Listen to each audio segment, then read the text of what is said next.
afternoon, ladies and gentlemen, and welcome to this session on good governance. How can India move towards cleaner politics? Well, Indian elections are always exciting, but this has been a truly phenomenal week because we've seen the remarkable success of a political party that was formed just over a year ago on a plank that had nothing to do with the traditional caste or communal factors. A party that fought simply on the plank of clean and good governance, attracting votes across caste and class barriers. Now, the rise of the Aam Aadmi Party has thrown up some interesting and intriguing questions about India's electoral politics, what has changed among urban voters in particular, and whether this really marks a big shift towards cleaner politics. Will it turn out to be a passing phase, as some people think, and a Delhi-centric phenomenon? Well, hopefully not. We're happy to have a terrific panel on the show with us this afternoon. Manish Tewari, Minister of Information and Broadcasting, is with us. Piyush Goyal, Senior BJP Leader and Rajya Sabha Member. Derek O'Brien, Chief Whip of the Trinamool Congress in the Rajya Sabha. And Mr. Prashant Bhushan, National Executive Member of the Aam Aadmi Party. Manish Tewari, let me begin with you first. Is the Aam Aadmi Party's victory, according to you, a paradigm shift in Indian politics, or is that an overstatement? Well, I think, Nidhi, to be very fair to them, they've done spectacularly well. They need to be congratulated for that. But if you were to step back and look at things in a slightly broader perspective, you know, from the decade of 60s onwards, when you had the linguistic parties coming in, and then in the 80s when you had the regional parties coming in, and in the 90s was a pish-bash, and then you had various other manifestations like the BSP, etc., you know, making their presence felt.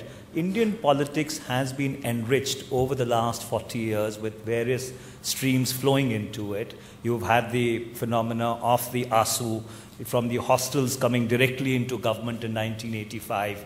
You had Mr. NTR, who came out of nowhere to form a government in 1983 in Andhra Pradesh. So therefore, the Aam Aadmi Party has, yes, done spectacularly well, much better than possibly their own expectations. And so therefore, I think let's, you know, wait for a while to see as to how this really all pans out. Well, it's interesting you say that, and Piyush, I'll come to you on that, because we've already heard BJP leaders expressing skepticism about whether the Aam Aadmi Party can last and whether it can succeed beyond Delhi. Are you all nervous about the Aam Aadmi Party? First of all, thank you for inviting us today, and nice to know that Derek's team, that's the Member of Parliament's team, has just lost a cricket match to the journalists. And that reflects the state of affairs that we are in. That, in any case, the political establishment is taking a lot of bashing right now. But I think you have to look at the big picture. This particular election, about 589 seats went to the polls. The BJP won 407 out of them. That's close 70%. In the history of the Bharatiya Janata Party, and in fact, I do not recall any other election where such a large victory in any assembly election or set of assembly elections was won by any party. Clearly, good governance has come center stage. But I think that came center stage a few years ago when we saw the UPA 2 take charge. And then we had a series of issues that came into public domain and were debated all over the nation. And contrary good governance was shown, a contrarian good governance was shown in Gujarat, when Mr. Narendra Modi literally stood for a person of high integrity. I knew you'd take this debate to Gujarat. and a person who demonstrated that he can actually give growth, he can actually give inclusive growth, he can create a state which has 1% unemployment, the lowest unemployment in the country, which attracted all industry, which attracted... I asked you about AAP, not Mr. Modi. We talk about Mr. Modi as well. We always do. No, I'm talking about your subject, the good governance. So good governance has come into the frame. Good governance has come to stay, and it's a fantastic phenomenon. Because that's what my party stands for, and we believe the nation is looking for. We must compliment the Aam Aadmi Party. They've done well in their debut. And it remains to be seen what the frontiers can expand. Because even when you look at the Delhi result, it's restricted to the central Delhi. Most of outer Delhi does not seem to have reflected the same opinion, which in a way is more rural. So we'll have to see to what extent they are able to expand their frontiers.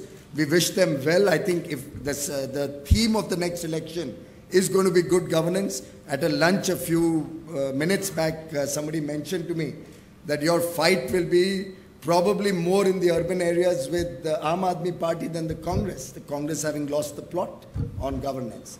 So we are happy, we are ready to face any challenge, and for us, we have a leader with a proven track record. But let me ask Manish, before I come to Mr. Bhushan, why did the Congress decide to extend support to the Aam Aadmi Party in Delhi? It came as a bit of a surprise. You sent a letter to the LG. Well, I think, since Piyush has started rattling off statistics about how many seats they won and how many seats they lost, let me, try and sort of look at the bigger picture. The bigger picture is that after the 2009 general elections, there are 29 assemblies which went to polls.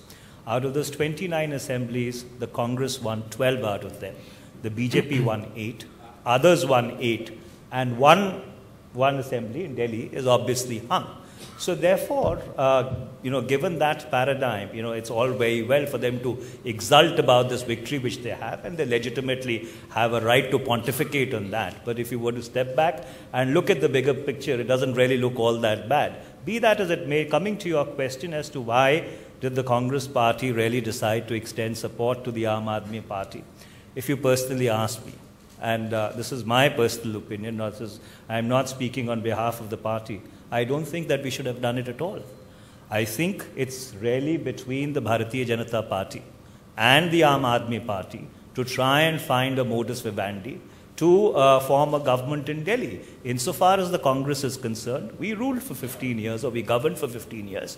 For good, bad, or the ugly, people have rejected us. We should accept the verdict in all humility, try and introspect, and try and see as to how we can reconstruct ourselves. So if at all, there is, if at all, well, as I said, that's my personal opinion. The Delhi unit may have had a different opinion. They've gone ahead and actioned that opinion. But be that as it may, I think the responsibility of providing a government in Delhi, first of all, is of the Bharatiya Janata Party, which won the maximum number of seats.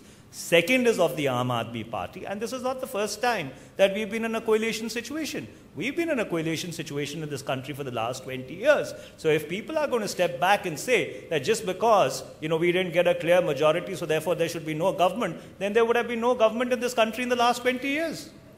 Mr. Bhushan, that is the recurring theme actually, especially in the last 24 hours when you talk to people, is that now that you have a letter of support from the Congress party, that there's a greater onus on the Aam Aadmi Party, on Arvind Kejriwal to form a government in Delhi. Otherwise, it's a wasted mandate. What would you do next time, for instance? Suppose it was a hung assembly again. Suppose you got 33 seats. Would you keep having a re-election? So, our party and Arvind have made it clear as to where we stand. We have said that what does unconditional support mean? He has written to Mrs. Sonia Gandhi and asked her, okay, what do you mean by unconditional support? Does it mean that you will support the Jan Lokpal bill for Delhi in toto? Does it mean that your central government will give the presidential assent for this bill which we intend to pass on 29 December in case we form the government? Does it mean that you will support our whole legislative plan for decentralized participatory democracy through Mohalla Sabhas, which is a radically new idea for governance in this country?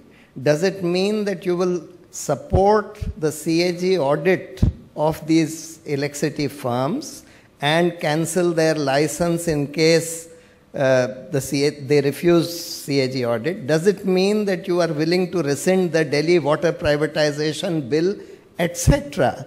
Because we have not come to politics in order to just get into government and get into office, etc. We have come into politics in order to change the system. We have a specific agenda for changing the system, which includes changing this anti-corruption system, putting in place the Jan Lokpal, decentralized. You can do that more effectively in office, many would argue. Because but how can we do that if we don't have a majority? Unless the other parties who are saying, well, we are willing to give unconditional support, unless they make it clear that this unconditional support means that, yes, your Lokpal bill absolutely full stop, comma, will be allowed to be passed and we will support the passage of that bill. That we will allow all our ministers to be investigated by this Jan Lokpal. that we will put in place this kind of decentralized system of democracy. If they say that, then yes, we are certainly willing to consider discharging our responsibilities, subject, of course, to the opinions of the people who have elected us. We would like to go back to them and put it to them that, look, this is, if they don't give this, then there is no question. And we have sent the same letter to Mr. Rajnath Singh of the BJP, because the BJP leaders have also been saying that, yes, we are willing to give some kind of issue-based support to the whatever, issue-based support. So on what issues? Are they willing to support us on these issues that we have just outlined? Are they willing to support us on the issues that form the core part of our Manish manifesto? Tewari, let's get Manish Tewari's response to that. Would the Congress even consider the Jan Lokpal bill the way they see it? I think, if at all, those are the concerns which Mr. Bhushan has, and without really detracting from the position that I took earlier, hypothetically speaking, you can go back to the 2004 template. And the 2004 template is when the Congress did not get a clear majority and the United Progressive Alliance government came into existence. There was a national common minimum program which was articulated, and a government ran for 5 years on the basis of that NCMP. Later on, of course, we had differences on foreign policy with the left, and therefore the left decided to leave. So, you see, politics is the art of the possible. It is not my way or the highway. You may have a wish list, but that wish list ultimately you could have actioned if at all your manifesto would have been accepted in toto by the people, and you would have got a clear majority. But Mr. Considering that you've not got a clear majority, Mr. Bhushan, so therefore, if at all you're serious about forming a government, then you will have to sit down and work out the modus vivendi, either with the Bharatiya Janata Party or the Delhi unit of the BJP, if they wish to. So all their conditions in toto are not acceptable. It has to be a common minimum program. I'm not saying whether their conditions are acceptable or there should be a common minimum program. According to me, honestly, we should have nothing to do with it. Because, and I'm saying that very clearly because we've not got the mandate. We've got 8 seats out of 70. We accept the verdict in all humility. It's really for the two larger parties to work it out. But if you want a template, the template in terms of the NCMP is available. There is no question. Derek, as an important regional player, you're watching what is playing out. You don't need to get me in because I'm really enjoying this on a Saturday afternoon. And to use a cricket analogy, it's wonderful that we've got BJP, Congress, Aam Aadmi. We're here as a third empire. We're watching it. We're doing great work in Bengal. We hope to do very well in Lok Sabha elections. Nidhi, you don't need to balance this. Everyone is listening. I love talking, but today I don't mind being a good listener. I'm really enjoying it, so go ahead. No, but I want to ask you. Go ahead. Go ahead. No, but Derek, really no problem. On whether this marks a change, let's move beyond Delhi for a moment. Do you think that the Aam Aadmi Party has the potential to go beyond Delhi and to other cities, or at least to the immediate neighborhood? Do you think this is the beginning of something very big? I thought I was here to talk on good governance, but if you want me to give a passing comment on the Aam Aadmi Party, what I would say is that the Trinamool Congress, as an example, is the only party since independence which broke away from the Congress, because after you break away from the Congress, either they subsume you or they finish you, one of the two. So 1947 to now, Mamata Banerjee's Trinamool is the only one which has managed, after we started in 1998, first time out, we got 39% of the vote share. We are still in business after 15 years running a government without a coalition. No Congress, no BJP, no CPM, nobody. That's one. Two, I don't even believe there is any Mamata magic in Bengal. There's no Mamata magic in Bengal. Bengal is hard-nosed good governance. There's a lot of good work happening there, and the good work we hope will be rewarded in 3 or 4 months' time when the Lok Sabha elections are held. On this new party, the Aam Aadmi, this is my view as a political student, is the test of the party obviously will come years down the line as to how they do. To be fair, you've got to give them some time.